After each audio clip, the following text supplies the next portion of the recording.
What should I do if my account session has expired? Hello, everyone. Today we're tackling a common but sometimes frustrating issue: what to do when your account session has expired. You've probably encountered a message telling you that your session has expired when you've been inactive on a website for a while. Don't worry, we'll guide you step by step on how to navigate this situation. Why does your session expire? Before we jump into how to solve this, it's important to understand why sessions expire. Sessions usually expire as a security measure to protect your account from unauthorized access.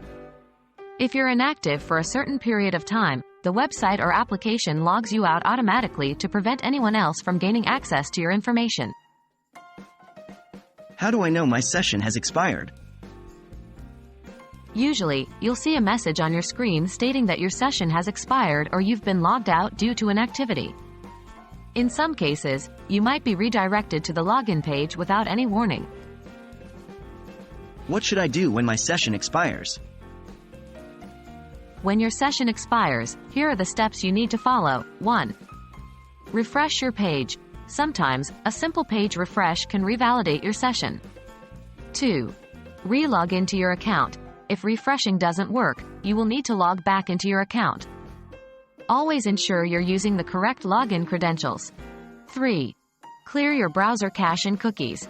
If re-logging fails, clear your browser cache and cookies, then try to log in again. These stored files might sometimes cause issues with your session. 4. Contact customer support.